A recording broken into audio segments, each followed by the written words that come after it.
Hello students, स्वागत है आपका आपके प्यारे से YouTube channel GK underline study में।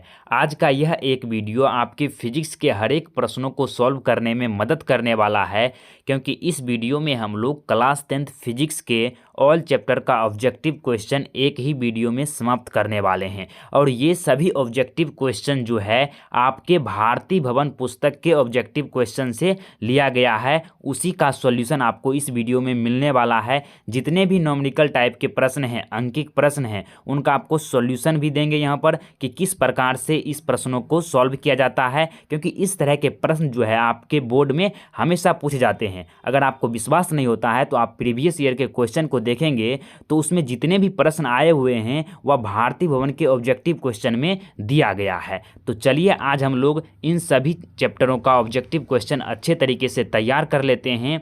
तो इसमें हम लोगों ने एक सीरियल बनाया हुआ है कि पहले किस चैप्टर का ऑब्जेक्टिव क्वेश्चन हमें करना है। तो जैसे हम लोग पहले जो है मानव नेत्र, वायुमंडलीय अपवर्तन, वर्ण विक्षेपण चैप्टर का ऑब्जेक्टिव क्वेश्चन करेंगे। उसके बाद दूसरे नंबर पर विद्युत धारा, तीसरे नंबर पर विद्युत धारा का चुंबकीय प्रभाव, और चौथा चैप्टर ऊर्जा के स्रोत के साथ साथ हम लोग अंत में पांचवा चैप्टर प्रकाश के परावर्तन का ऑब्जेक्टिव क्वेश्चन सॉल्यूशन के साथ देखने वाले हैं। तो चलिए वीडियो को आगे बढ़ाते हैं। इस चैप्टर से काफ़ी अधिक मात्रा में ऑब्जेक्टिव क्वेश्चन आपके बोर्ड परीक्षा में पूछे जाते हैं। तो चलिए बिना समय को गवाए सभी प्रश्नों को सॉल्व करते हैं। तो इसमें पहला प्रश्न है कि आँख का रेटिना कैमरे के किस भाग के जैसा काम करता है।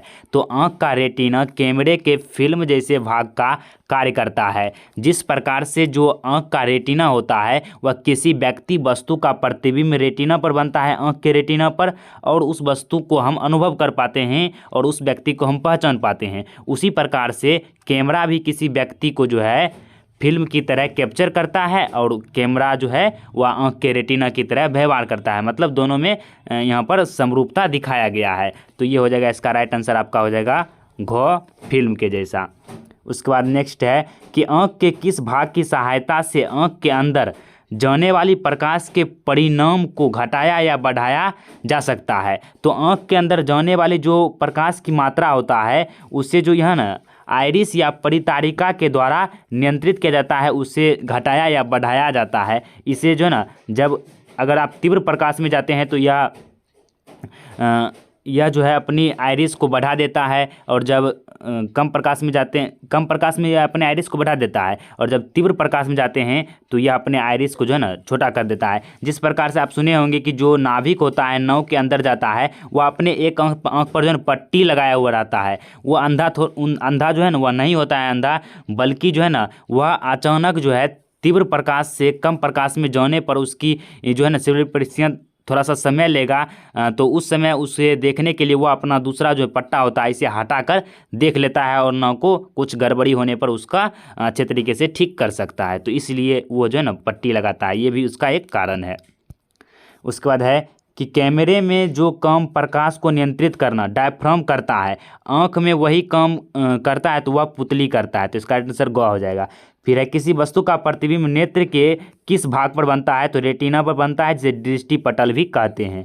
फिर है नेत्र में किसी वस्तु का बना प्रतिबिंब होता है तो वह वास्तविक होता है, उल्टा होता है और छोटा होता है। लेकिन जो है ना मस्तिष्क को जो है ना यह वास्तविक होता है लेकिन सीधा अनुभव होता है मस्तिष्क को, जिस कारण से हमें कोई वस्तु सीधा दिखाई देता है। उसके बाद नेक्स्ट प्रश्न है कि सामान्य दृष्टि वाले व्यक्ति के लिए स्पष्ट दृष्टि की न्यूनतम दूरी कितना होता है। तो 25 सेंटीमीटर होता है। उसके बाद है एक स्वस्थ मानव नेत्र के लिए निकट बिंदु तथा दूर बिंदु क्रमशः होते हैं। तो निकट बिंदु आपका 25 सेंटीमीटर होता है और दूर बिंदु जो है वह अनंत होता है। तो इसका जो राइट आंसर है वो आपका हो जाएगा घ, 25 सेंटीमीटर एवं अनंत। उसका नेक्स्ट प्रश्न है कि अपने लेंस की फोकस दूरी को बदलकर दूर या निकट की स्थित वस्तु को साफ साफ देख सकने के लिए आँख में जो है ना आँख के गुण को कहते हैं, तो उसे समंजन क्षमता कहते हैं। और ये जो प्रश्न है आपके 2 नंबर में पूछा जाता है कि समंजन क्षमता से आप क्या समझते हैं। तो आपको लिखना है कि नेत्र की वैसी क्षमता जिसके द्वारा नेत्र अपने दूर या निकट स्थित वस्तुओं का स्पष्ट प्रतिबिंब रेटिना पर बनाता है, उसी क्षमता को समंजन क्षमता कहते हैं। नेक्स्ट प्रश्न है, अगला प्रश्न है आपका कि विभिन्न दूरियों पर विभिन्न दूरियों पर की वस्तुओं के प्रतिबिंब को फोकस करने के लिए आंख के लेंस की फोकस दूरी परिवर्तित होती है तो वह सिलियरी पेशियां या सिलियरी मांसपेशियों द्वारा परिवर्तित होती है। इसका आंसर ग हो जाएगा। फिर है, जो नेत्र दूर स्थित वस्तुओं को स्पष्ट नहीं देख सकता उस नेत्र में होता है, तो देखिए वह होता है निकट दृष्टि दोष। तो इसमें वैसा दृष्टि दोष होता है, पहले तो दृष्टि दोष क्या होता है पहले इसे जान लेते हैं। तो दृष्टि दोष जो है ना, नेत्र की वैसी खामियां या दोष होता है जिसके हो जाने से कोई व्यक्ति जो है दूर या निकट की स्थित वस्तुओं का स्पष्ट प्रतिबिंब रेटिना पर बनाने की क्षमता खो देता है, उसी को हम दृष्टि दोष कहते हैं। और ये 3-4 प्रकार के होते हैं मुख्यतः। तो इसमें निकट दृष्टि दोष उस दृष्टि दोष को कहा जाता है जिसमें व्यक्ति को निकट है तो निकट का ही वस्तु दिखाई देगा, 25 सेंटीमीटर तक का दिखाई देगा, और उसका दूर की जो वस्तु है वह दिखाई ही नहीं देता है, तो उसे निकट दृष्टि दोष कहते हैं। और दूर दृष्टि दोष वह दोष होता है जिसमें उसे दूर का तो दिखाई देगा लेकिन निकटे का दिखाई नहीं देगा, वह दूर दृष्टि दोष होगा। और जरा दूर दृष्टा वह होता है जिसमें अधिक समय हो जाने पर, बूढ़े हो जाने पर उसकी जो पेशियां है, उसकी जो संवेदन क्षमता है वह घट जाता है, जिस कारण से जरा दृष्टि दोष होता है। फिर वर्णांधता जो है ना, कलर ब्लाइंडनेस जो है, इसमें 2 रंगों लाल और हरा रंगों में जो है ना पहचान करने में असुविधा होने लगता है, वह आपका जो है ना कलर ब्लाइंडनेस कहलाता है। तो इस प्रश्न का उत्तर जो है ना आपका निकट दृष्टि दोष हो जाएगा, क्योंकि इसमें दूर का वस्तु दिखाई नहीं देता है। फिर जो नेत्र जो है ना निकट स्थित वस्तुओं को स्पष्ट नहीं देख पाता है वह नेत्र होगा, तो वह दूर दृष्टि दोष होगा, क्योंकि दूर का वस्तु देखेगा निकट का ही नहीं देख पाएगा। इस तरह समझिए। फिर नेत्र लेंस की फोकस दूरी अधिक हो जाने पर कौन सा दृष्टि दोष होता है? तो फोकस दूरी अधिक हो जाने से दूर दृष्टि दोष होगा और कम हो जाने से निकट दृष्टि दोष। फिर है, किस दृष्टि दोष में किसी वस्तु का प्रतिबिंब रेटिना के आगे बनता है? तो निकट दृष्टि दोष में किसी भी वस्तु का प्रतिबिंब रेटिना के जो है ना आगे बनता है। उसके बाद नेक्स्ट प्रश्न है, ये प्रश्न हो गया। उसके बाद नेक्स्ट है, दूर दृष्टि दोष का उपचार किस प्रकार के लेंस से किया जाता है? तो उत्तल लेंस के व्यवहार से किया जाता है। तो इसमें अभिसारी लेंस है तो इसी को उत्तल लेंस भी कहा जाता है, जिस कारण से इसका राइट आंसर हो जाएगा अभिसारी लेंस। फिर है, नेत्र की समंजन क्षमता कम हो जाने पर उत्पन्न होता है, तो यह जरा दूरदृष्टा उत्पन्न होता है, जरा दृष्टि दोष या जरा दूरदर्शिता उत्पन्न होता है। फिर तारों के टिमटिमाते प्रतीत होने का कारण है वायुमंडलीय अपवर्तन के कारण तारे टिमटिमाते हुए जो है ना प्रतीत होता है। उसके बाद नेक्स्ट प्रश्न है कि एक साधारण प्रिज्म कितने सतहों से घिरा होता है? तो एक साधारण प्रिज्म जो है वह 5 सतहों से घिरा हुआ होता है। कुछ इस प्रकार से जो है इसकी संरचना होती है, 5 सतहों से ये घिरा हुआ रहता है। फिर है, एक प्रिज्म द्वारा श्वेत प्रकाश के स्पेक्ट्रम में वर्ण विक्षेपण जिस घटना के कारण होता है वह घटना है तो अपवर्तन की वह घटना है। फिर श्वेत प्रकाश जब एक प्रिज्म से होकर गुजरता है तो वर्ण मतलब रंग अधिकतम विचलित होता है, तो बैगनी रंग का विचलन जो है ना सबसे अधिक होता है। उसके बाद नेक्स्ट 20 नंबर का क्वेश्चन है कि किसी क्षण किसी कण पर प्रखर प्रकाश के एक अंश के विभिन्न दिशाओं में छितराने को कहते हैं, तो प्रकाश का प्रकीर्णन कहते हैं। ये 2 नंबर में पूछा जाएगा कि प्रकाश का प्रकीर्णन से आप क्या समझते हैं, तो आपको लिखना है कि प्रकाश का प्रकीर्णन एक ऐसी घटना है जिसमें यह कह सकते हैं कि वायुमंडल में उपस्थित धूलकण एवं जलवाष्प पर जब सूर्य प्रकाश पड़ता है, ये धूलकण है जलवाष्प है, इस पर जब सूर्य का प्रकाश पड़ता है तो ये सभी सूर्य के प्रकाश को अवशोषित करके चारों दिशाओं में जो है इसे फैला देते हैं। इसी फैलाने की घटना को ही प्रकाश का प्रकीर्णन कहते हैं। उसके बाद है, किसी कोलाइडी विलयन में निलंबित कणों से प्रकाश के प्रकीर्णन को कहा जाता है, तो टिंडल प्रभाव कहा जाता है। फिर चंद्रमा पर खड़े अंतरिक्ष यात्री को आकाश प्रतीत होता है, तो काला प्रतीत होता है, क्योंकि जो है ना वहाँ पर ही कोई वस्तु नहीं होता है जिससे प्रकाश टकराकर वापस नहीं आता है, जिस कारण से वह जो है ना काला प्रतीत होता है। उसके बाद नेक्स्ट प्रश्न है कि सूर्योदय एवं सूर्यास्त के समय सूर्य लाल दिखाई पड़ता है, क्योंकि वायुमंडल के कण जो है नीले रंग को अधिक प्रकीर्णित कर देता है, जिस कारण से सूर्यास्त एवं सूर्योदय के समय जो है वायुमंडल लाल प्रतीत होता है। फिर निम्नलिखित में कौन सा कथन सत्य नहीं है? तो इसका राइट आंसर दीजिएगा घ, श्वेत प्रकाश के वर्ण विक्षेपण में बैगनी रंग का विचलन सबसे कम होता है। ये गलत है, क्योंकि जो बैगनी रंग है इसका विचलन सबसे अधिक होता है, बैगनी रंग का विचलन सबसे अधिक होता है। और बाकी बात जो कि जितने भी कथन है वो सब सही है कि श्वेत प्रकाश कई रंगों का मिश्रण है, 7 रंगों का मिश्रण है, भिव गयोर बेजानी पिनाला, ये याद रखे होंगे। फिर है श्वेत प्रकाश में बैगनी रंग के प्रकाश का तरंगदैर्घ्य सबसे कम होता है, ये भी सही है। फिर है श्वेत प्रकाश में लाल वर्ण के प्रकाश का तरंगदैर्घ्य सबसे अधिक होता है, ये भी कथन सही है। ये आपको याद रखना है कि जो रेड प्रकाश है उसका तरंगदैर्घ्य का ऑब्जेक्टिव क्वेश्चन सॉल्व करने वाले हैं। तो इसका पहला प्रश्न है कि निम्नलिखित पदार्थों में कौन चालक है। तो चालक होता क्या है? तो चालक हम उस पदार्थ को कहते हैं जिससे होकर विद्युत धारा का प्रभाव आसानी से होता है, उसी को चालक कहते हैं। जिसमें इलेक्ट्रॉनों का प्रभाव आसानी से होता है उसे हम चालक कहते हैं। तो कांच में तो होता ही नहीं है, तो ये होगा ही नहीं। अवरक भी नहीं होगा, चीनी का मिट्टी भी नहीं होगा। लेकिन जो एल्युमिनियम है यह एक चालक पदार्थ है, तो इसका राइट आंसर घ हो जाएगा। उसका दूसरा प्रश्न है किसी चालक से प्रवाहित विद्युत धारा वास्तव में है तो वह इलेक्ट्रॉन का प्रवाह है। कोई भी चालक है, जैसे यहाँ पर छड़ ले लिए, तो इसमें जो भी विद्युत धारा प्रवाहित हो रही है यह इलेक्ट्रॉन का ही प्रवाह है। इलेक्ट्रॉन प्रवाह हो रहा है लगातार इसका, तभी हम उसमें जो है ना विद्युत धारा प्रवाहित हो रही है। तो इलेक्ट्रॉन का प्रवाह ही विद्युत धारा का कारण है, तो इसका आंसर क हो जाएगा। उसके बाद तीसरा प्रश्न है कि कुल प्रवाहित विद्युत धारा की मात्रा को कहते हैं तो आवेश कहते हैं। तो पहले तो हम जानते हैं कि I बराबर जो होता है वह होता है Q/T। तो विद्युत धारा किसे कहते हैं? तो किसी चालक पदार्थ से एकांक समय में प्रवाहित होने वाले आवेश को ही हम लोग चालक कहते हैं। तो यहाँ पर से Q बराबर आप निकाल सकते हैं, Q बराबर हो जाएगा IT। तो यही पूछा गया है कि कुल प्रवाहित विद्युत की मात्रा मतलब I जो है की मात्रा को कहते हैं तो Q कहते हैं। Q मतलब आवेश कहते हैं, तो इसका आंसर क हो जाएगा। उसके बाद है आवेश का ऐसा मात्रक होता है, तो आवेश का ऐसा मात्रक कूलम्ब होता है। और दूसरा ऐसा मात्रक क्या हो सकता है? तो Q बराबर अभी तुरंत जाने हम लोग कि IT होता है, और I होता है विद्युत धारा, इसका मात्रक होता है एम्पियर, और टाइम का हो जाएगा सेकेंड। तो एम्पियर सेकेंड हो जाएगा इसका दूसरा अन्य मात्रक, और इसमें दिया है कूलम्ब, तो कूलम्ब हो जाएगा। फिर निम्नांकित में विद्युत धारा की प्रबलता का ऐसा मात्रक है, तो विद्युत धारा की प्रबलता का ऐसा मात्रक एम्पियर होता है। उसके बाद नेक्स्ट प्रश्न है कि निम्नांकित में कौन सा कथन सत्य है। तो इसमें जो है ना डी हो जाएगा इसका राइट आंसर घ कि एम्पियर जो है वह वोल्ट भागा ओम होता है। इसे आप इस तरह समझ सकते हैं कि ओम का नियम आपको पता है कि V बराबर होता है IR। तो यहाँ पर एम्पियर मतलब I के बराबर किया गया है, तो I बराबर क्या हो जाएगा V/R।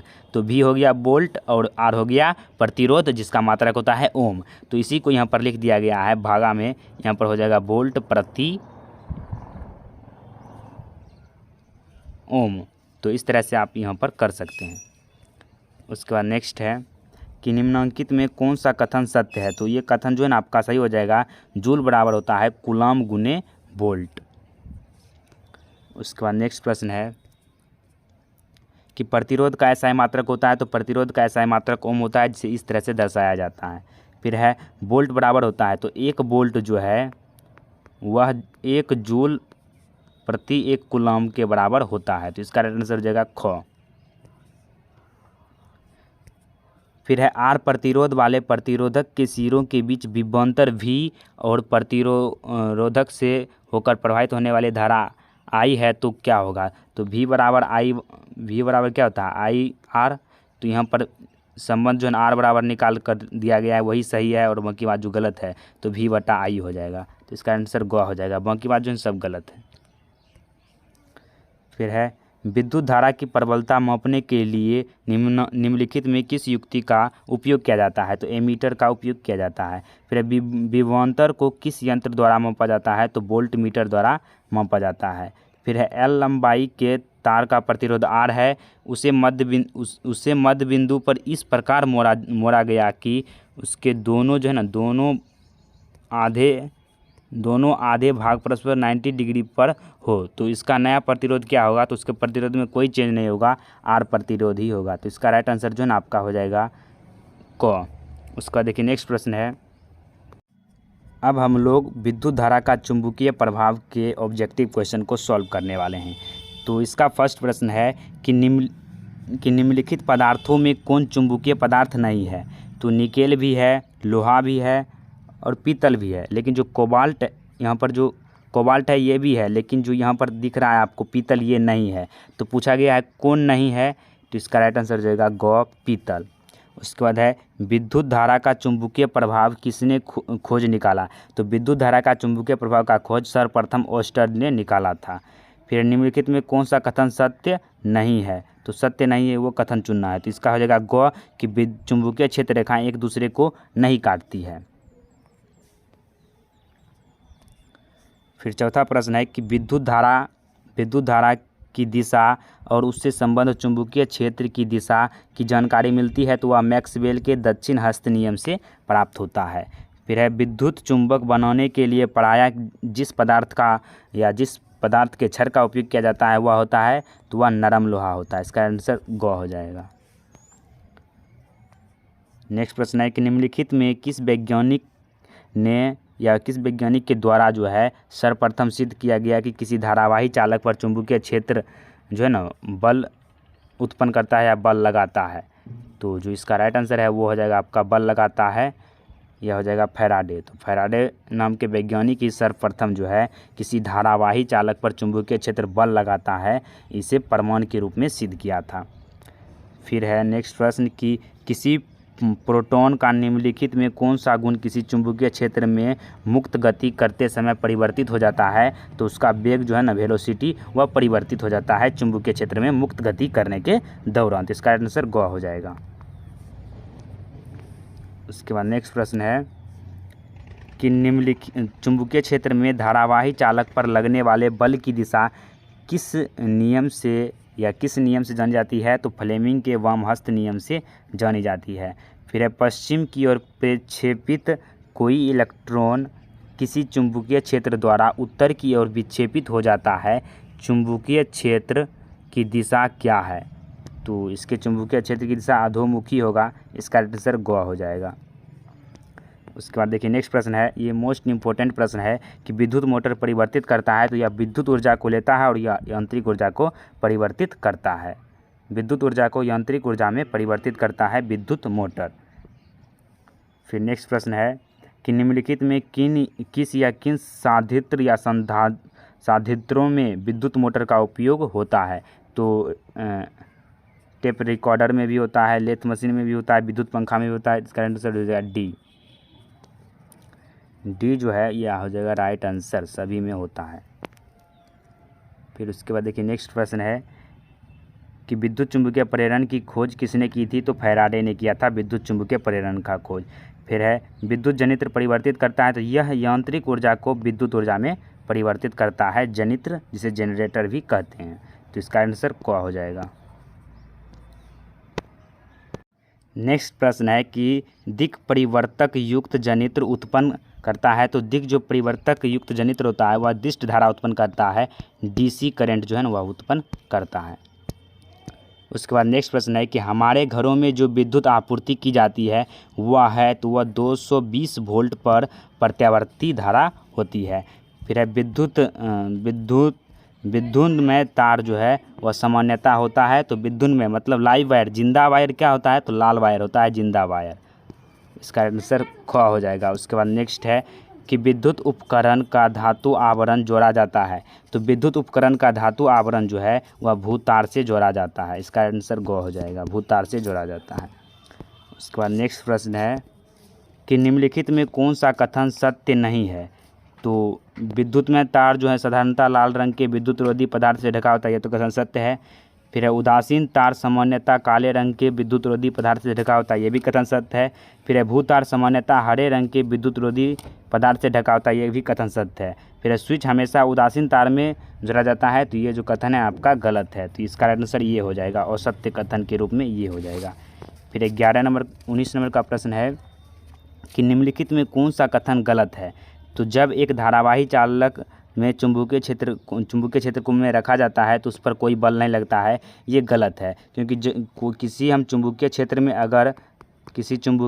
में अगर हम किसी धारावाही चालक को रखेंगे तो उस पर एक बल का अनुभव होता है जिसे हम चुंबकीय बल कहते हैं, लेकिन कहा इसमें नहीं होता है। तो ये आपका गलत कथन हो जाएगा, राइट आंसर हो जाएगा ख जो है उसका राइट आंसर हो जाएगा।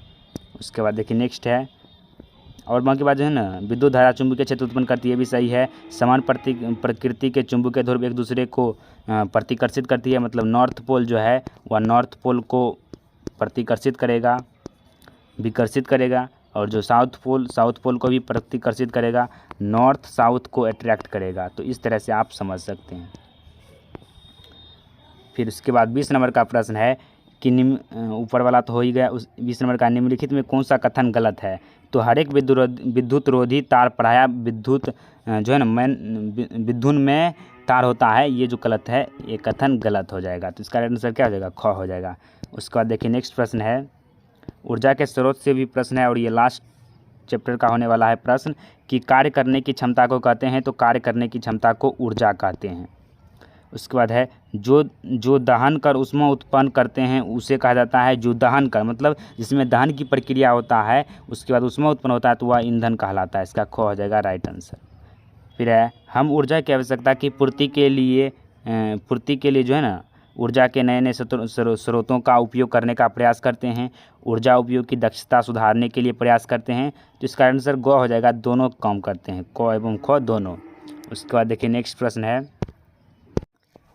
4 नंबर का प्रश्न है कि ऊर्जा स्रोत का चयन निर्भर करता है, तो स्रोत से ऊर्जा निष्कर्षण की सुगमता एवं लागत पर, स्रोत के लिए उपलब्ध प्रौद्योगिकी की क्षमता पर, स्रोत के उपयोग का पर्यावरण पर प्रभाव जैसे कारकों पर। तो ये तीनों कारकों पर जो है ऊर्जा स्रोत का चयन निर्भर करता है। फिर है जीवाश्म ईंधन की ऊर्जा का वास्तविक स्रोत क्या है? तो सूर्य है। यह एक नवीकरणीय संसाधन भी कह सकते हैं, नवीकरणीय ऊर्जा का स्रोत भी कह सकते हैं, जो कभी समाप्त नहीं होता है, और यह जीवाश्म ईंधन की ऊर्जा का वास्तविक स्रोत है। फिर है सौर ऊर्जा को सीधे विद्युत ऊर्जा में बदलने वाली युक्ति है, तो सौर सेल है। जो सौर सेल लगा होता है वह सौर ऊर्जा को विद्युत ऊर्जा में परिवर्तित करता है। इस तरह से समझ सकते हैं। फिर सौर सेल बनाने के लिए उपयोग में लाया जाने वाला पदार्थ है, तो सिलिकॉन। सिलिकॉन के द्वारा ही जो है ना सौर सेल का उपयोग किया जाता है। 9 नंबर का क्वेश्चन क्या कर रहा है कि इनमें कौन ऊर्जा का अनवीकरणीय स्रोत है? ऊपर वाला तो हो गया है कि पहले बता चुके थे कि इनमें कौन ऊर्जा का नवीकरणीय स्रोत है, तो सूर्य जो है वह नवीकरणीय स्रोत है। फिर कह रहा है इनमें से कौन जो है ना ऊर्जा का अनवीकरणीय स्रोत है, तो हो जाएगा पेट्रोलियम। क्यों है? क्योंकि इसका अगर एक बार इस्तेमाल कर लेते हैं तो इसे बनने में हज़ारों लाखों वर्ष लगता है। फिर है बायोगैस का मुख्य घटक है, तो बायोगैस का मुख्य घटक मीथेन है, CH4 मीथेन गैस। फिर नेक्स्ट है किसी भारी नाभिक के 2 अपेक्षाकृत छोटे नाभिकों में टूटने की क्रिया को कहते हैं, नाभिक के विखंडन कहते हैं। उसके बाद देखिए नेक्स्ट प्रश्न है कि 2 हल्के नाभिकों के जुड़कर एक भारी नाभिक बनने की क्रिया को कहते हैं, तो नाभिक संलयन कहते हैं। इसे आप कुछ इस प्रकार से समझ सकते हैं। देखिए अगर ऊपर वाला जो प्रश्न है ये दोनों मोस्ट इम्पोर्टेंट है। अगर छोटे छोटे नाभिक जो है ना छोटे नाभिक के टूटना मतलब विखंडन होना, तो उसका हो जाएगा नाभिक के विखंडन। अगर टूट जाता है छोटे छोटे 2 अणुओं में तो विखंडन होगा। अगर जुड़ जाता है तो बड़ा बन जाता है अणु, तो उसमें हो जाएगा आपका नाभिक के संलयन। संलयन मतलब होता है जुड़ना और विखंडन मतलब टूटना। तो इस तरह से भी समझ सकते हैं। फिर है नेक्स्ट प्रश्न कि सूर्य और अन्य तारों के ऊर्जा के स्रोत हैं, तो नाभिक के संलयन की अभिक्रियाएं, मतलब उसमें छोटे छोटे अणु जुड़ते रहते हैं, जो है ना 2 हल्के नाभिकों के जुड़कर एक भारी नाभिक का निर्माण उसमें करता है, जिस कारण से वह ऊर्जा का स्रोत है। फिर है उच्चतर ताप पर कौन सी प्रक्रिया पूरी की जाती है, तो नाभिक के संलयन जो है ना उच्चतर ताप पर प्रक्रिया संपन्न की जाती है। फिर 15 नंबर प्रश्न के निम्नलिखित में कौन सा कथन गलत है, तो इसका आंसर ख कि जल ऊर्जा पवन ऊर्जा से अधिक विश्वसनीय है। यह कथन जो है गलत है। सौर ऊर्जा को सीधे विद्युत में बदलने वाली युक्त सौर सेल है, तो ये तो सही कथन है। फिर है बायोगैस संयंत्र में पशु और वनस्पति अपशिष्ट पदार्थों का निम्नीकरण अनक्षी सूक्ष्मजीवों द्वारा होता है, ये भी कथन सही है। फिर है यूरेनियम में नाभिकीय अभिक्रियाएं होती है जब मंद गतिमान न्यूट्रॉन का बम वर्षण उस पर होता है, तो ये भी कथन सही ही है। फिर 16 का प्रश्न हो जाएगा, इसमें जो है ना ख नंबर का जो कथन है वह गलत कथन है, तो इसका आंसर ख हो जाएगा। फिर निम्नलिखित में कौन सा कथन गलत है, तो अति उच्च ताप पर 2 हल्के नाभिकों का आपस में संलयन हो जाता है, तो ये भी सही है, क्योंकि उच्च ताप देंगे तो वह दोनों जुड़ जाएगा। 2 अणु है, इसको उच्च ताप खूब देंगे तो ये दोनों अणु एक हो जाएगा। फिर है हमारे अधिकांश ऊर्जा स्रोत अंततः सूर्य से प्राप्त ऊर्जा से व्युत्पन्न है, ये भी कथन सही है। सौर सेल बनाने के लिए क्रोमियम का उपयोग किया जाता है तो सिलिकॉन का उपयोग किया जाता है, ऊपर पढ़े थे। तो इसका आंसर क्या हो जाएगा? ख हो जाएगा, ग हो जाएगा। गलत कथन। पवन में मुख्यतः गतिज ऊर्जा होती है, ये भी कथन से। तो इसमें देखिए फर्स्ट क्वेश्चन क्या कह रहा है कि निम्नलिखित में कौन सा कथन सत्य नहीं है। तो इसमें असत्य कथन को चुनना है। तो प्रकाश एक प्रकार की ऊर्जा है, ये कथन तो सत्य है कि जो प्रकाश है वह एक प्रकार का ऊर्जा का ही रूप है जिसके माध्यम से हम किसी भी वस्तु को देखते हैं और देखने की अनुभूति प्रदान करता है, वह होता है प्रकाश। उसका दूसरा है कि प्रकाश जो है ना सरल रेखा में चलती है, ये भी बात सही है कि प्रकाश जो एक सीधी रेखा में गमन करती है। उसके बाद कह रहा है कि समतल दर्पण द्वारा प्रकाश एक अच्छा अवशोषक है। तो जो ये कथन है ये असत्य कथन है। तो राइट आंसर जो है ना आपका ग हो जाएगा। और जो चौथा ऑप्शन था कि आभासी प्रतिबिंब को पर्दे पर उतारा नहीं जा सकता है, तो ये गलत है। आभासी प्रतिबिंब को पर्दे पर उतारा जा सकता है, बल्कि जो वास्तविक प्रतिबिंब होता है उसे पर्दे पर नहीं उतारा जा सकता है। तो ये बाकी तीनों जो है ना ऑप्शन जो है आपका वो सही है, लेकिन जो ग का राइट आंसर हो जाएगा इसमें, ग जो है ना वह असत्य कथन है। अब क्यों असत्य कथन है इसके बारे में भी थोड़ा सा जान लेते हैं। यहाँ पर आप थोड़ा सा ध्यान दीजिएगा कि जो समतल दर्पण है ये एक अच्छा अवशोषक है। तो समतल दर्पण एक अच्छा अवशोषक क्यों नहीं है? क्योंकि यह जब इस पर आपतित कोई प्रकाश की किरण पड़ती है, समतल दर्पण है आपका, इस पर कोई आपतित प्रकाश की किरण पड़ती है तो वह लौट जाती है। और इसमें आप अभिलंब डाल सकते हैं यहाँ पर। तो जो ये इसमें अवशोषक का मतलब होता है वह प्रकाश की किरण को अवशोषित कर सकता है, लेकिन समतल दर्पण जो है वह परावर्तित कर रहा है, इसमें अवशोषित नहीं कर रहा है, जिस कारण से जो ये कथन है ये आपका गलत हो जाएगा। उसके बाद देखिए नेक्स्ट है,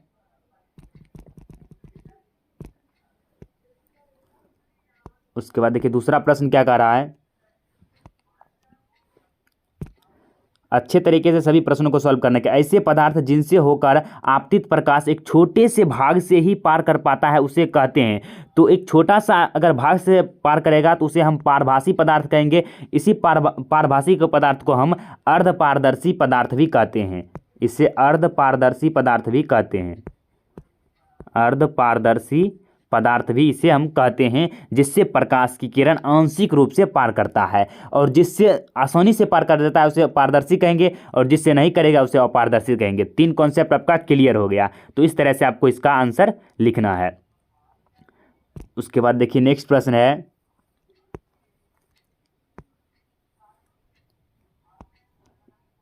तो इसका आंसर आप क्या लगाइएगा? तो इसका आंसर हो जाएगा आपका पारभासी पदार्थ। ये जो है इसका राइट आंसर हो जाएगा। उसके बाद तीसरा प्रश्न है कि आपतन कोण होता है। तो जो आपतन कोण है वह आपतित किरण और आपतन बिंदु पर खींचे गए अभिलंब के बीच का कोण होता है। देखिए इसमें आप इस तरह समझ सकते हैं कि कोई परावर्तक सतह है, ये जो है आपका परावर्तक सतह है, और इस पर कोई आपतित प्रकाश की किरण पड़ती है और वह परावर्तित हो जाती है। इसके बीच हम एक अभिलंब डालते हैं, और ये जो अभिलंब है यहाँ पर लिख देते हैं, इसे नॉर्मल कर दीजिए अभिलंब, और जाके ये आपतित प्रकाश की किरण है। तो अभिलंब और आपतित प्रकाश के किरण के बीच बनने वाले कोण को हम आपतन कोण कहते हैं, और जो परावर्तित किरण है और अभिलंब के बीच बनने वाले जो कोण होता है उसे परावर्तन कोण कहते हैं। तो इसमें जो है ना प्रकाश का नियम पढ़े होंगे, जो है आपतन कोण का मान परावर्तन कोण के बराबर होता है। तो इसमें कह रहा है कि आपतन कोण कौन होता है? तो जो आपतित किरण हो गया और अभिलंब के बीच बनता है उसी को हम आपतन कोण कहते हैं, और परावर्तित किरण और अभिलंब के बीच बने कोण को परावर्तन कोण कहते हैं। तो इस तरह से ये इसका आंसर आपका ग हो जाएगा। उसके बाद देखिए नेक्स्ट है,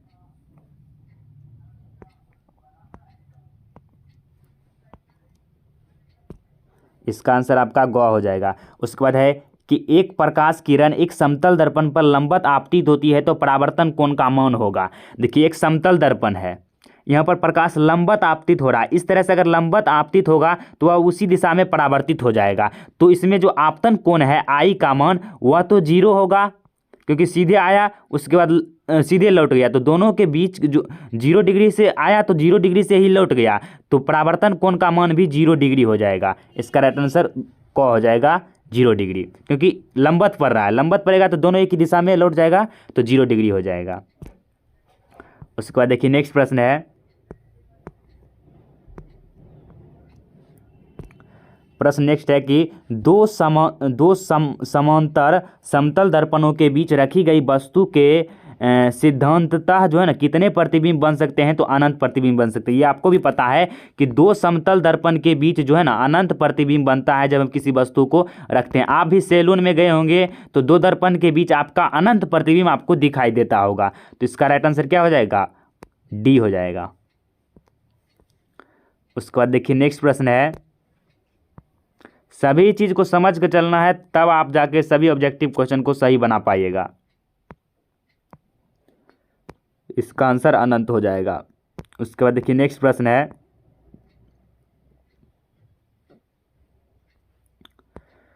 प्रश्न क्या कह रहा है यहाँ पर देखिए, तो 6 नंबर का प्रश्न है कि प्रकाश की एक किरण एक समतल दर्पण पर लंबवत आपतित होती है, दर्पण द्वारा किरण के पथ में उत्पन्न विचलन कोण का मान क्या होगा। तो देखिए ये प्रश्न बहुत ही खास है और मज़ेदार भी है कि एक समतल दर्पण का ही यहाँ पर चर्चा कर दिया। एक समतल दर्पण है, उस पर कोई आपतित प्रकाश की किरण पर आती है और जो है ना लंबवत आपतित होती है। यहाँ पर लंबवत जो है ना आपतित होती है, तो लंबवत यहाँ पर आपतित होगा तो इस प्रकार से लंबवत आपतित होती है, और जब लंबवत आपतित होगी तो वह उसी दिशा में लौट जाएगी। इसमें आपतित किरण की दिशा परावर्तित किरण की दिशा एक ही होगी। तो कह रहा है कि इसमें विचलन कोण का मान पूछा जा रहा है। तो देखिए एक ही दिशा में लौट जाएगी। तो आपको भी पता है कि जो एक रेखा होता है उस पर 180 डिग्री का कोण बनता है इस प्रकार से। तो इसके दोनों के बीच का कितना होगा, विचलन कोण मतलब दोनों के बीच का कोण कितना हो जाएगा, तो इन दोनों के बीच का कोण जो है 180 डिग्री हो जाएगा। इसका राइट आंसर हो जाएगा ग 180 डिग्री। उसके बाद देखिए नेक्स्ट प्रश्न है,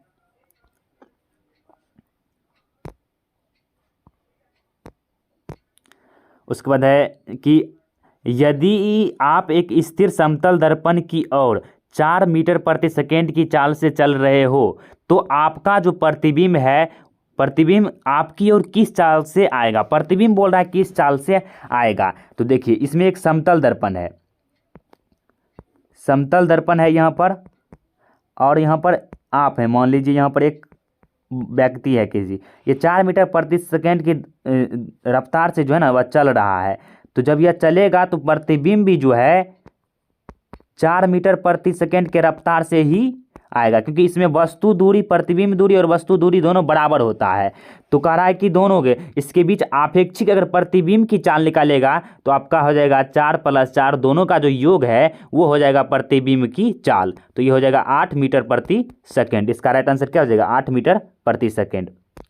उसके बाद देखिए नेक्स्ट है,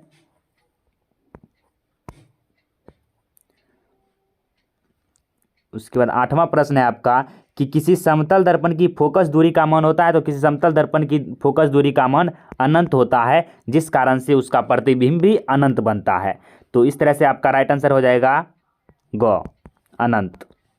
उसके बाद देखिए नेक्स्ट प्रश्न है, कुल 40 प्रश्न करने वाले हैं, सभी को कॉन्सेप्ट के अनुसार सॉल्यूशन करके बताएंगे ताकि आपको दिमाग में सीधे प्रवेश कर जाए। तो देखिए आप दूसरा पेज में आ गए हम लोग। इसमें 9 नंबर का जो प्रश्न है कि गोलीय दर्पण यहाँ पर थोड़ा सा हाईलाइट कर देते हैं कि गोलीय दर्पण के ध्रुव से वक्रता केंद्र की दूरी को कहते हैं। इसे आप फिगर से थोड़ा सा समझिएगा तो थोड़ा सा अच्छा होगा कि एक गोलीय दर्पण है। देखिए यहाँ पर गोलीय दर्पण बना लेते हैं, एक ये गोलीय दर्पण है। कह रहा है कि इसके ध्रुव, तो यहाँ पर होता है वक्रता केंद्र और 2 ध्रुव होता है। यहाँ पर पी हो जाएगा इसका ध्रुव, ये हो जाएगा पी, ये हो जाएगा उत्तल दर्पण का, तो ये हो जाएगा आपका अवतल दर्पण का, ये उत्तल दर्पण हो जाएगा। ये कन्वेक्स मिरर हो जाएगा, ये कॉनकेव मिरर हो जाएगा।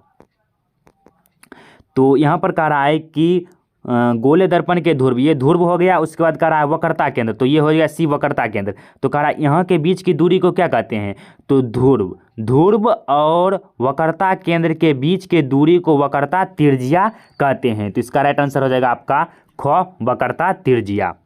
उसके बाद देखिए नेक्स्ट प्रश्न है, इसमें पूछा जाएगा कि दर्पण के मूल बिंदु को हम ध्रुव कहते हैं, और वक्रता केंद्र जो है ना, गोले दर्पण जिस गोले का भाग होता है उसके केंद्र को वक्रता केंद्र कहते हैं। और फोकस का भी परिभाषा जानते होंगे कि जब किसी दर्पण के सामने समांतर प्रकाश की किरण पड़ती है तो वह मुख्य अक्ष के जिस बिंदु पर कटती हुई प्रतीत होती है उसे हम फोकस कहते हैं।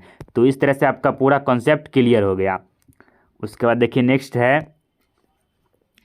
ये देखिए नॉमेरिकल सवाल आ गया, अंकित प्रश्न आ गया कि एक गोले दर्पण की फोकस दूरी 12.5 सेंटीमीटर है तो इसकी वक्रता तिर्ज्या होगी। तो आपको भी पता है एक संबंध वक्रता तिर्ज्या और जाके फोकस के बीच, जो वक्रता तिर्ज्या आर है यह फोकस का 2 गुना होता है और फोकस जो है वक्रता तिर्ज्या का आधा होता है। तो यहाँ पर कह रहा है वक्रता तिर्ज्या, तो फोकस का 2 गुना हो जाएगा आर, फोकस दिया है, फोकस दूरी दिया है 12.5, तो 2 गुना 12.5, तो इसका गुना कीजिएगा तक का हो जाएगा 25 सेंटीमीटर। गुना कीजिएगा तो कितना आ जाएगा 25 सेंटीमीटर। तो आपका राइट आंसर हो जाएगा गौ 25 सेंटीमीटर। इस तरह से आपको इसका आंसर निकालना था। इसमें देख सकते हैं कि ये मान लीजिए कोई अवतल दर्पण है और यहाँ पर फोकस है और यहाँ पर वक्रता केंद्र है। तो जो ये वक्रता केंद्र, ये त्रिज्या जो आर है, या यहाँ से हो गया एफ दूरी, ये जो गया एफ दूरी, तो जो आर होता है वह फोकस का 2 गुना होता है। ये ऑब्जेक्टिव क्वेश्चन बहुत बार इससे पूछा गया है, तो ये कॉन्सेप्ट आप याद ही रख लीजिए। इस तरह से इसका आंसर हो जाएगा आपका गौ 25 सेंटीमीटर।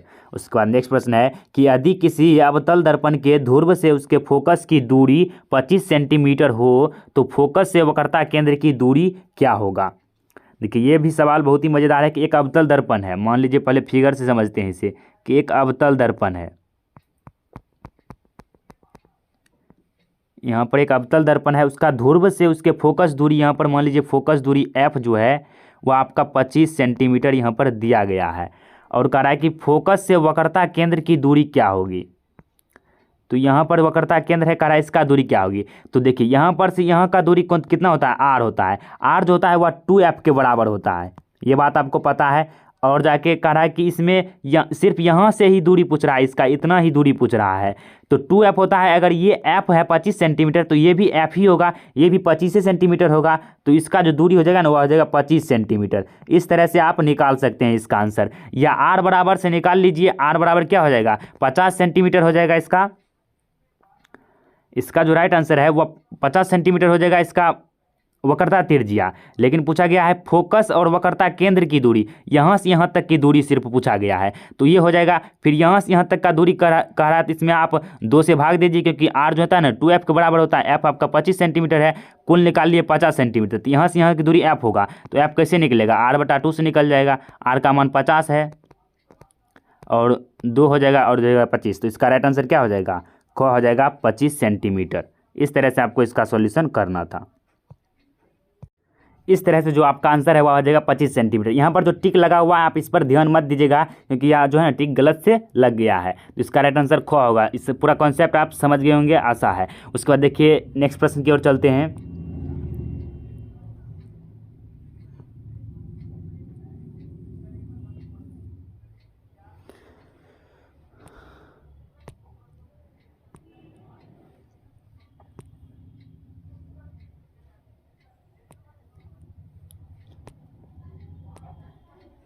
आप हो सके तो इसे नोट भी कर सकते हैं।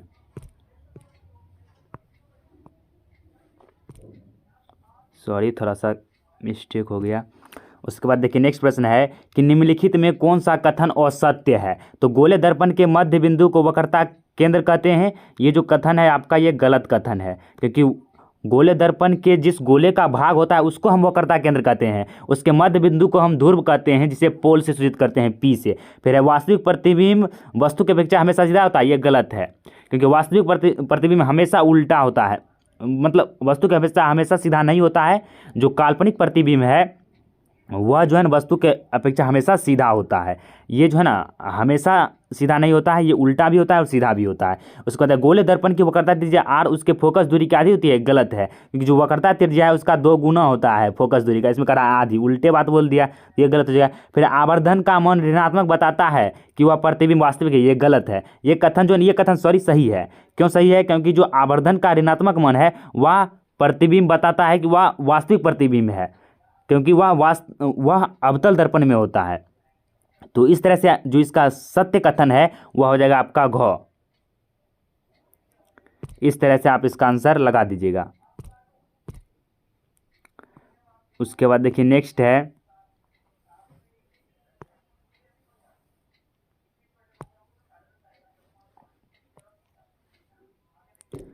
इसका आंसर हो जाएगा आपका घ। कि आवर्धन का ऋणात्मक मान बताता है कि प्रतिबिंब वास्तविक है। उसके बाद देखिए नेक्स्ट प्रश्न है,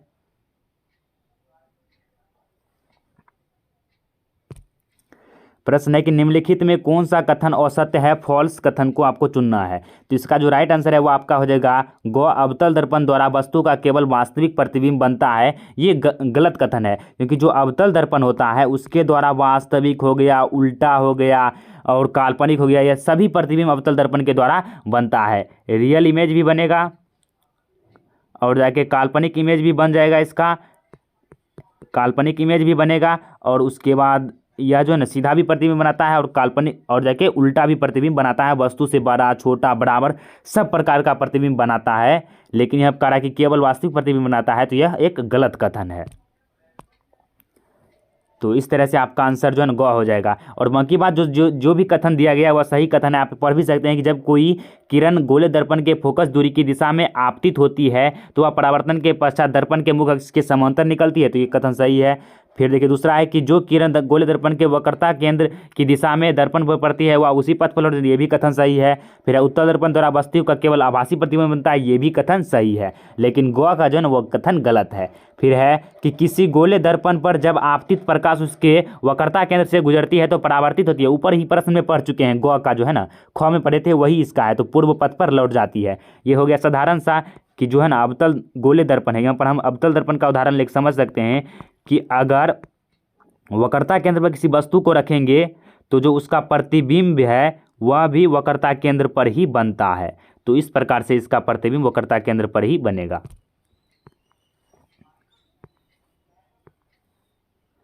उसके बाद देखिए नेक्स्ट प्रश्न है जिसका आंसर हो जाएगा आपका,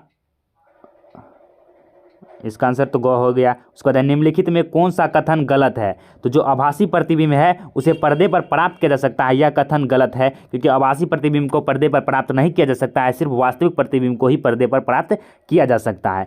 फिर है कि निम्नलिखित में किस दर्पण के द्वारा किसी वस्तु का, 16 नंबर का प्रश्न है कि निम्नलिखित में से किस दर्पण द्वारा किसी वस्तु का आभासी प्रतिबिंब मिल सकता है। तो आभासी प्रतिबिंब जो है वह तीनों दर्पण के द्वारा मिल सकता है। यहाँ पर ध्यान देने वाली बात है कि जो आभासी प्रतिबिंब काल्पनिक प्रतिबिंब का चर्चा किया गया है, जो समतल दर्पण के द्वारा होता है, अवतल दर्पण के द्वारा होता है, उत्तल दर्पण के द्वारा भी होता है, तो ये तीनों दर्पण हो जाएगा। ये आपको ध्यान में रखना है कि जो अवतल दर्पण है ये आपका वास्तविक भी बनाएगा, काल्पनिक भी बनाएगा, ये दोनों प्रतिबिंब बनाएगा, लेकिन जो उत्तल दर्पण होता है यह सिर्फ काल्पनिक या आभासी प्रतिबिंब ही बनाता है, तो ये आपको ध्यान में रखना है यहाँ पर। और समतल दर्पण सिर्फ आभासी प्रतिबिंब बनाता है और वस्तु के बराबर प्रतिबिंब बनाता है, ना तो छोटा ना तो बड़ा। उसके बाद नेक्स्ट प्रश्न है 17 नंबर का प्रश्न है कि निम्नलिखित में से किस दर्पण द्वारा वस्तु का वास्तविक प्रतिबिंब प्राप्त किया जा सकता है। तो समतल दर्पण के द्वारा भी नहीं होगा क्योंकि उसमें आभासी बनता है, और उत्तल दर्पण में आभासी होता है, लेकिन जो आपका अवतल दर्पण है वह वास्तविक प्रतिबिंब बनाता है। फिर है वस्तु से छोटा और आभासी प्रतिबिंब इनमें से किस दर्पण से प्राप्त होता है। तो वस्तु से छोटा और आभासी जो प्रतिबिंब है वह हमेशा उत्तल दर्पण से प्राप्त होता है, इसका राइट आंसर हो जाएगा घ। उसके बाद है कहाँ पर स्थित होने से वस्तु का प्रतिबिंब अवतल दर्पण के वक्रता केंद्र पर बनता है। तो वक्रता केंद्र पर ही स्थित होगा तभी उसका प्रतिबिंब जो है ना वक्रता केंद्र पर ही बनेगा। इस प्रकार से जो है ना प्रतिबिंब उसका वक्रता केंद्र पर ही बनेगा। उसके बाद देखिए नेक्स्ट प्रश्न है आपका कि वस्तु से बड़ा आभासी प्रतिबिंब किस दर्पण से प्राप्त होता है। तो अवतल दर्पण से प्राप्त होता है जब हम अवतल दर्पण के, यहाँ पर याद रखिएगा, जब हम अवतल दर्पण के फोकस हो गया और उसके बाद ध्रुव, फोकस और ध्रुव के बीच किसी वस्तु को रखते हैं तो उसका आभासी और जो है ना बहुत विस्तृत प्रतिबिंब दर्पण के पीछे हमें जो है ना प्राप्त होता है। इस तरह से यहाँ पर इसका प्रतिबिंब प्राप्त होता है, ये आपको याद रखना है, हो जाएगा अवतल दर्पण। उसके बाद नेक्स्ट प्रश्न है कि अवतल दर्पण द्वारा किसी वस्तु का बन सकता है। तो वह केवल आभासी भी प्रतिबिंब बना सकता है, काल्पनिक भी प्रतिबिंब बना सकता है, तो दोनों हो जाएगा इसका राइट आंसर।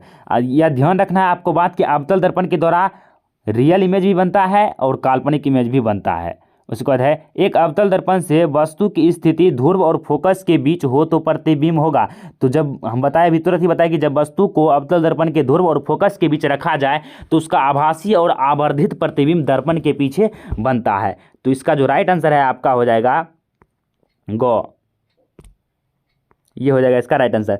फिर है एक उत्तल दर्पण जो है ना उत्तल गोले दर्पण से प्रतिबिंब बनता है तो वह आभासी प्रतिबिंब हमेशा बनाता है। इस तरह से इसका राइट आंसर क हो जाएगा। उसके बाद चलिए नेक्स्ट प्रश्न की ओर चलते हैं। उसके बाद देखिए नेक्स्ट प्रश्न आ गया कि एक दर्पण से किसी भी दूरी पर रखी एक वस्तु का जो है ना सीधा प्रतिबिंब की ही प्राप्त होता है उसे दर्पण कहते हैं। तो उस दर्पण को हम समतल और उत्तल दोनों दर्पण कह सकते हैं, क्योंकि समतल और उत्तल दर्पण में वस्तु का जो है प्रतिबिंब आभासी तो प्राप्त होता ही है और उसके बाद जो है ना वह सीधा भी प्राप्त होता है और छोटा भी प्राप्त होता है। तो इसमें हो जाएगा समतल तथा उत्तल दर्पण। उसके बाद देखिए नेक्स्ट है कि यदि किसी दर्पण द्वारा बने प्रतिबिंब का आकार हमेशा वस्तु के आकार के बराबर होता है तब वह दर्पण क्या होगा, अब समतल दर्पण होगा। इसमें नहीं कहा गया कि वस्तु के बराबर है, कहा है कि सीधे कि आभासी प्रतिबिंब किन दर्पण के द्वारा बनाया जा सकता है। तो सीधा प्रतिबिंब किस दर्पण में होता है, तो अब समतल दर्पण और उत्तल दर्पण में। लेकिन इसमें कहा कि वस्तु के आकार के बराबर हो जाएगा तो उसमें समतल दर्पण ही काम करेगा, क्योंकि उत्तल दर्पण में हमेशा जो वस्तु का प्रतिबिंब छोटा ही बनता है। ये आपको याद रखना है।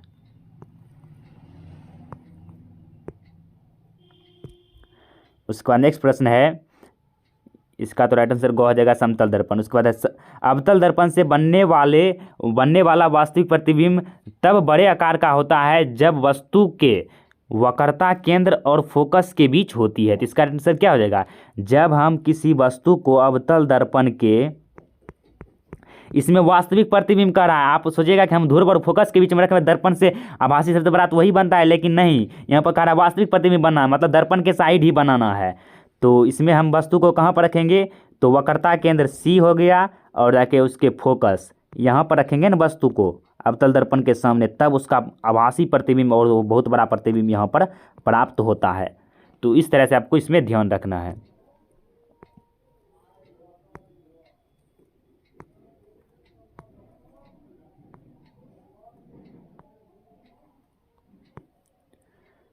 उसके बाद देखिए नेक्स्ट प्रश्न है, आप नॉमिकल क्वेश्चन आ गया है, इसे आपको अच्छे तरीके से सॉल्व करना है। ये आपके 2 नंबर में भी पूछे जा सकते हैं और पूछा भी जाता है कि एक अवतल दर्पण, यह प्रश्न है कि एक अवतल दर्पण के मुख्य अक्ष के लंबवत 1.5 सेंटीमीटर आकार की एक वस्तु रखी है तो दर्पण से वस्तु की दूरी दर्पण के वक्रता त्रिज्या के बराबर है तो प्राप्त प्रतिबिंब का आकार होगा।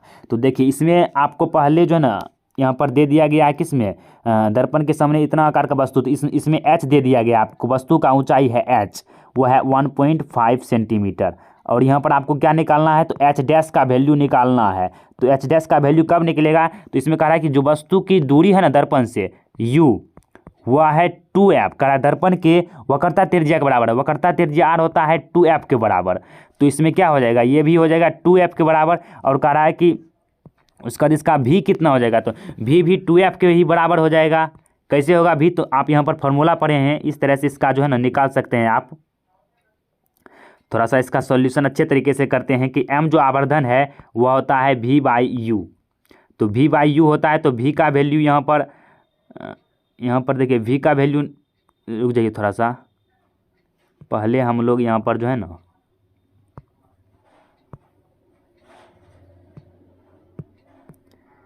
यहाँ पर u का जो वैल्यू क्या कर रहा है कि जो है ना यहाँ पर दर्पण के ध्रुव, सॉरी कौन सा प्रश्न था, जो प्रश्न है ना 27 नंबर का प्रश्न था कि दर्पण से वस्तु का दूरी दर्पण के वक्रता त्रिज्या के बराबर है, अर्थात u का वैल्यू 2f के बराबर है। तो कह रहा है हमें प्रतिबिंब की आकार ज्ञात करने के लिए एच डैश का वैल्यू। तो एच डैश का वैल्यू हम पहले कैसे निकालेंगे, तो m से निकालेंगे, m हो जाएगा एच डैश प्रतिबिंब की ऊंचाई बटा वस्तु की ऊंचाई, ये फार्मूला। तो हमें जो है ना m आवर्धन निकालना होगा, तो आवर्धन बराबर फार्मूला क्या होता है, तो ये आवर्धन बराबर फार्मूला आता है v/u, v/u होता है, तो हमको v निकालना है। तो दर्पण सूत्र से पहले हम लोग v निकाल लेते हैं, उसके बाद आवर्धन निकाल लेंगे और उसका मान उसमें रख देंगे तो निकल जाएगा। तो यहाँ पर हो जाएगा 1/f बराबर 1/v प्लस 1/u। तो हमको v का वैल्यू निकालना है, तो 1/f हो जाएगा, ये u का वैल्यू 2f था, तो इधर लाइएगा तो -1/2f हो जाएगा और ये 1/v हो जाएगा। इसमें लगाएगा तो एलसीएम 2f से लग जाएगा और इसमें 2 - 1 हो जाएगा और ये 1/v हो जाएगा। इस तरह से हो जाएगा। उसके बाद यहाँ पर देख सकते हैं कि 2 में से 1 घटेगा, 1/2f हो जाएगा और 1/v हो जाएगा। तो हम पहले ही आपको बता दिए थे कि इसका जो है ना v का वैल्यू 2f होने वाला है। तो यहाँ पर निकाल कर भी देख सकते हैं और ऐसे भी आपका v का जो वैल्यू है वह 2f आ जाएगा। तो 2f पहले ही हम निकाल चुके थे, 2f निकाल चुके थे हम पहले ही वैल्यू। तो यहाँ पर रख सकते हैं m बराबर क्या हो जाएगा 2f/2f। तो दोनों कट जाएगा, m का वैल्यू यहाँ पर ही 1 आ जाएगा, 1 आ गया। उसके बाद हम लोग क्या करेंगे, यहाँ पर रख देंगे, यहाँ पर m का जो है ना अब हो जाएगा m बराबर h-h। तो यहाँ पर m का वैल्यू कितना आ गया 1 आ गया। तो 1/h- का वैल्यू ज्ञात करना है और इसका वैल्यू 1.5 सेंटीमीटर दिया गया है। तो h- का वैल्यू क्या हो जाएगा, ये गुना हो जाएगा उधर में, तो 1.5 सेंटीमीटर ही हो जाएगा। तो इस तरह से आपको इसका सॉल्यूशन करना था, ये हो जाएगा आपका आंसर। तो यहाँ पर देख सकते हैं कौन सा आंसर हो जाएगा आपका ऑप्शन, जो आपका ऑप्शन है वो ग हो जाएगा राइट आंसर। जो ये ग ऑप्शन है ये हो जाएगा आपका राइट आंसर। उसके बाद देखिए नेक्स्ट प्रश्न है 28 नंबर का प्रश्न है कि एक वास्तविक जो है ना एक वस्तु का उत्तल दर्पण द्वारा बने प्रतिबिंब के लिए निम्नलिखित में कौन सा कथन असत्य है। तो यह वास्तविक प्रतिबिंब बनाता है, ये कथन जो है ना आपका औसत हो जाएगा। बाकी सभी कथन जो है ना वह सही है कि वस्तु के आकार से छोटा बनाता है, सीधा बनाता है और दर्पण जो है ना दर्पण ध्रुव और फोकस के बीच बनता है। तो प्रतिबिंब दर्पण के ध्रुव और फोकस की बनता है, लेकिन जो उत्तल दर्पण है उसमें वास्तविक प्रतिबिंब बन ही नहीं सकता है, उसमें सिर्फ काल्पनिक ही बनता है। तो इसका राइट आंसर आपका क्या हो जाएगा, ख हो जाएगा। जो आपका राइट आंसर है वो हो जाएगा ख। इस तरह से आपका ख हो जाएगा राइट आंसर। उसके बाद है कि एक सूर्य प्रकाश किसी अवतल दर्पण के मुख्य अक्ष के समांतर आपतित हो रही है और प्रतिबिंब दर्पण के ध्रुव से 30 सेंटीमीटर की दूरी पर बन रहा है, तो दर्पण की वक्रता त्रिज्या क्या होगा। तो यहाँ पर दर्पण जो है ना प्रतिबिंब दर्पण के ध्रुव से 30 सेंटीमीटर की दूरी पर बन रहा है, तो पूछा गया है वक्रता त्रिज्या क्या होगा। तो पहले हम लोग इसका डायग्राम या अच्छे तरीके से समझने का प्रयास करते हैं कि प्रश्न कह रहा है क्या, कि एक अवतल दर्पण के प्रधान अक्ष के समांतर जो है एक अवतल दर्पण है, उसके कह रहा है प्रधान अक्ष के समांतर जो है ना एक सूर्य प्रकाश की किरण आपतित होती है और जो कि प्रतिबिंब दर्पण के ध्रुव, दर्पण का ध्रुव ये हो गया P से 30 सेंटीमीटर की दूरी पर बन रहा है। तो मान लीजिए यहाँ पर बन रहा है प्रतिबिंब आपका 30 सेंटीमीटर की दूरी पर, तो ये हो जाएगा आपका प्रतिबिंब दूरी भी जो दिया गया है वह 30 सेंटीमीटर दिया गया है। तो पूछा जा रहा है कि जो दर्पण का वक्रता त्रिज्या क्या होगा। तो वक्रता त्रिज्या आप अच्छे तरीके से यहाँ पर निकाल सकते हैं कि जब कोई प्रकाश की किरण समांतर से गुजरेगा तो वह फोकस से गुजरता हुआ प्रतीत होता है, ये तो आपको पता है। तो यहाँ पर ही फोकस से गुजरता है, तो यहाँ पर ही जो है ना वस्तु जो दिया गया है वह आपका जो वस्तु है वक्रता केंद्र पर रहेगा। तो ये जो दूरी है ना दोनों का समान होगा, f होगा। तो यहाँ पर वक्रता त्रिज्याकार का फॉर्मूला लगा सकते हैं, वो हो जाएगा 2f हो जाएगा। तो यहाँ पर f का जो वैल्यू है वो हो जाएगा आपका 30 सेंटीमीटर। तो 2 × 30 हो जाएगा आपका 60 सेंटीमीटर, इसका राइट आंसर। उसके बाद देखिए नेक्स्ट प्रश्न है। इस प्रश्न में जो है ना यही वाला फार्मूला इसीलिए लगा है कि r बराबर 2f से हम निकाले हैं, क्योंकि जो है ना इसमें कह रहा है कि प्रधान अक्ष के समांतर गुजरता है। तो जब भी दर्पण के समांतर कोई प्रकाश किरण होता है तो फोकस से गुजरता है, तो फोकस से गुजरता है और जाके वह प्रतिबिंब के ध्रुव से 30 सेंटीमीटर की दूरी पर है। तो इसमें फोकस दूरी दे दिया गया है कि 30 सेंटीमीटर की दूरी पर, क्योंकि जहाँ पर कटेगा वहीं पर प्रतिबिंब बन रहा है। तो यहाँ पर जो है ना फोकस दूरी इसमें क्या है 30 सेंटीमीटर दूर ध्रुव से है, तो फोकस दूरी हो गया 30 सेंटीमीटर। तो इसका वक्रता त्रिज्या फोकस दूरी का 2 गुना होता है, तो r बराबर 2f 2 × 30 बराबर 60 सेंटीमीटर। इस तरह से इसका आंसर निकल जाएगा। उसके बाद देखिए नेक्स्ट है, इसका जो आंसर हो जाएगा ना आपका 60 सेंटीमीटर हो जाएगा। उसके बाद देखिए 30 नंबर का सवाल क्या कह रहा है कि 20 सेंटीमीटर फोकस दूरी के एक अवतल दर्पण में किसी वस्तु के उसके वास्तविक प्रतिबिंब से न्यूनतम दूरी होगी। तो जो उसकी न्यूनतम दूरी है वो हो जाएगा आपका 0। अब ये कैसे 0 होगा, इससे सॉल्व करते हैं। तो यहाँ पर इस फिगर से आप समझ सकते हैं कि जो न्यूनतम दूरी पूछा गया है कि न्यूनतम दूरी क्या होगा। तो विभिन्न स्थिति में आप रख कर देख सकते हैं। देखिए यहाँ पर फोकस पर अगर आप रखते हैं वस्तु को तो इसका प्रतिबिंब अनंत पर बनेगा, जो प्रतिबिंब अनंत पर बनेगा। यहाँ पर रखिएगा तो यहाँ पर प्रतिबिंब होगा और बड़ा ही बनेगा, लेकिन जब इसका वक्रता केंद्र पर रखिएगा आप, तब जो है ना इसका प्रतिबिंब सबसे न्यूनतम होगा। प्रतिबिंब की जो न्यूनतम दूरी है वह वक्रता केंद्र पर रखने पर बनेगा। तो इस कारण से इसका जो प्रतिबिंब जो है ना वक्रता केंद्र पर ही शून्य बनेगा। तो इसका राइट आंसर हो जाएगा घ शून्य। तो इस तरह से आप इसका निकाल सकते हैं। उसके बाद देखिए नेक्स्ट क्वेश्चन है,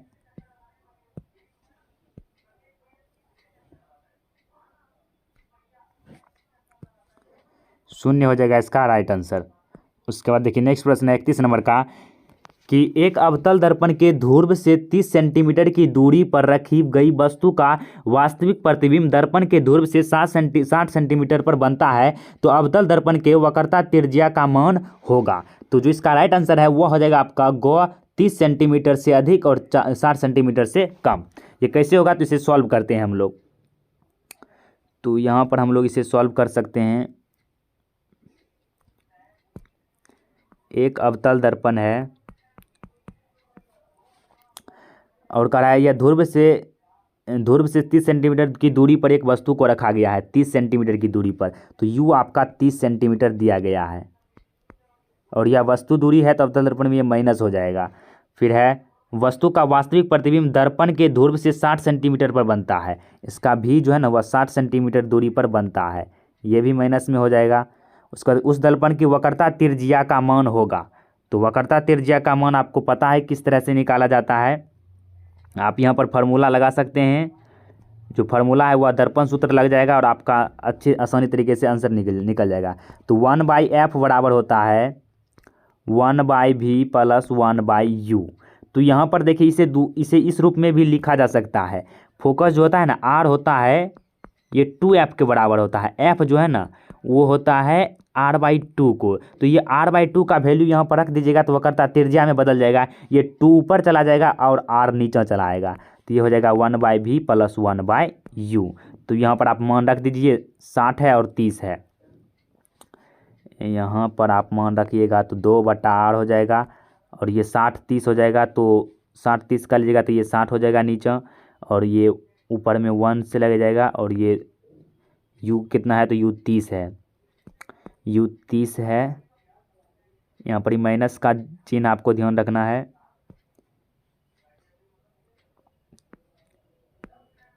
जो है ना यहाँ पर माइनस हो जाएगा, ये भी -1 होगा, ये माइनस ये 2 हो जाएगा। तो ये -3 हो जाएगा आपका 60। तो 3 से काट दीजिए 20 बार में कट जाएगा। उसके बाद 1/20 आ गया और इधर से आप गुना कर दीजिएगा, ऊपर हो जाएगा 2/r बराबर 1/20। तो r का वैल्यू 40 सेंटीमीटर आ जाएगा आपका, r का वैल्यू 40 सेंटीमीटर आ जाएगा।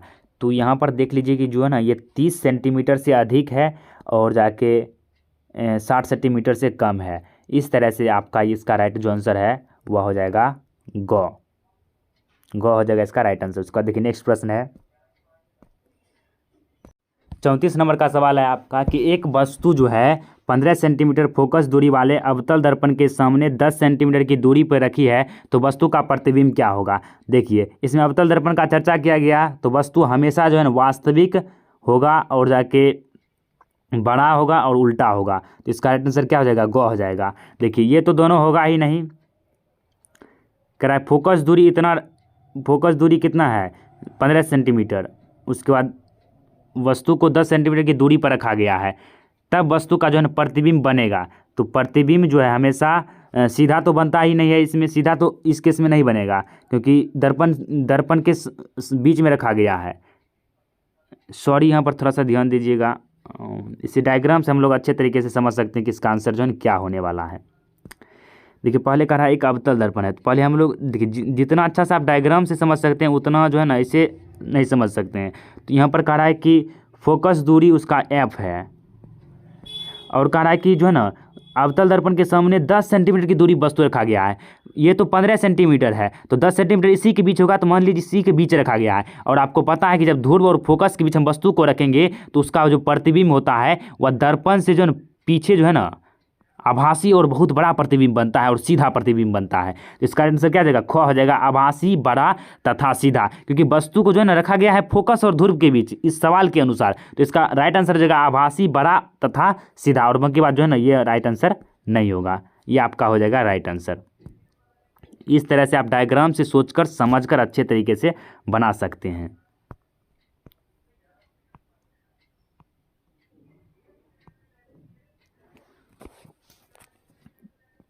उसके बाद देख सकते हैं आप, नेक्स्ट प्रश्न है कि एक वस्तु 40 सेंटीमीटर फोकस दूरी के उत्तल दर्पण से 40 सेंटीमीटर दूर स्थित है, तो उसके और उसके प्रतिबिंब के बीच की दूरी होगी। तो यहाँ पर देख लीजिए, इस डायग्राम से आप समझ सकते हैं कि जो है ना ये आपका एक उत्तल दर्पण है, और इस उत्तल दर्पण में क्या कह रहा है कि 40 सेंटीमीटर फोकस दूरी के, मतलब 40 सेंटीमीटर इसका फोकस दूरी है, और कह रहा है वस्तु को भी 40 सेंटीमीटर दूर पर स्थित है, मतलब वस्तु यहाँ पर स्थित है फोकस पर। तो आपको पता है कि जब वस्तु फोकस पर स्थित रहेगा तो उसका प्रतिबिंब जो है अनंत में बनता है, और उसके प्रतिबिंब के बीच की दूरी भी अनंत हो जाएगा। इसका आंसर हो जाएगा घ, अनंत।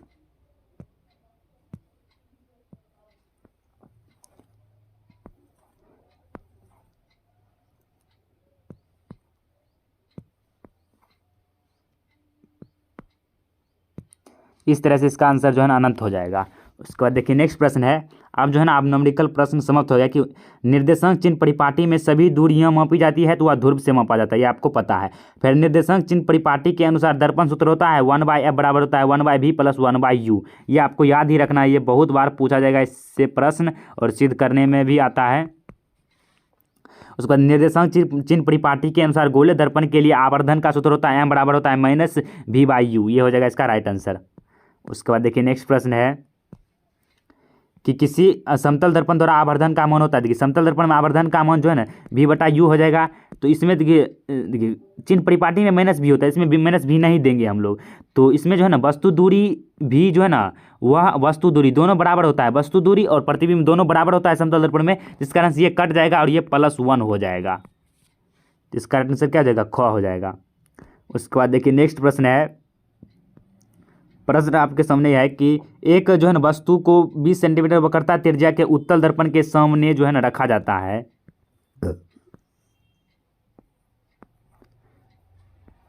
यहाँ पर थोड़ा सा ध्यान दीजिएगा कि एक वस्तु को 20 सेंटीमीटर वक्रता त्रिज्या के उत्तल दर्पण के सामने 40 सेंटीमीटर पर रखा जाता है तो उसका प्रतिबिंब बनेगा। पहले आप इस सवाल को जो है ना बिना हल किए हुए भी निकाल सकते हैं। कैसे, तो देखिए इसे आप समझिए इस तरह से कुछ कि एक दिया गया है आपका उत्तल दर्पण, तो आपको पता है कि उत्तल दर्पण में प्रतिबिंब कैसा बनता है, तो उत्तल दर्पण में सिर्फ आभासी ही प्रतिबिंब बनता है। ये तो बात आपको पता है कि आभासी प्रतिबिंब बनता है। और देखिए तो ये दो ऑप्शन आपका खत्म हो जाएगा, क्योंकि इसमें वास्तविक है, क भी खत्म हो जाएगा, वास्तविक, ये दोनों तो ऑप्शन खत्म ही हो गया। उसके बाद देखिए क्या कर रहा है, रखा गया तो प्रतिबिंब बनेगा। तो इसमें देखिए यहाँ पर क्या कर रहा है, आभासी दर्पण के सामने, तो दर्पण के सामने तो प्रतिबिंब बनता ही नहीं है, उत्तल दर्पण में सिर्फ दर्पण के पीछे ही बनता है, तो पीछे हो जाएगा 8 सेंटीमीटर पर बनेगा। तो इसका आंसर ख हो जाएगा। आप इसे हल भी कर सकते हैं इस तरह से। देखिए समय बचाने के लिए आप इस तरह से दिमाग लगा कर बनाएगा, तभी आपका समय बच सकता है, और अन्यथा आप चाहे तो इसे हल करके भी बना सकते हैं। दर्पण इतना सेंटीमीटर पर वस्तु को रखा गया, तो यहाँ पर u दे दिया है आपका, माइनस हो जाएगा 40 सेंटीमीटर, और जाके वक्रता त्रिज्या r जो है ना वह 20 सेंटीमीटर है, तो इससे आप f निकाल सकते हैं। f हो जाएगा आपका 10 सेंटीमीटर, और कह रहा है प्रतिबिंब बनेगा, तो v का फॉर्मूला जो है दर्पण सूत्र से v का फॉर्मूला आप लगा कर निकाल सकते हैं। वो आपका आंसर जो है ना यही आएगा, ये हो जाएगा आपका घ आंसर। तो इस तरह से जो है ना, इस तरह से आपका 10th क्लास के फिजिक्स के पहला चैप्टर प्रकाश के परावर्तन का all to all objective question clear हुआ। आज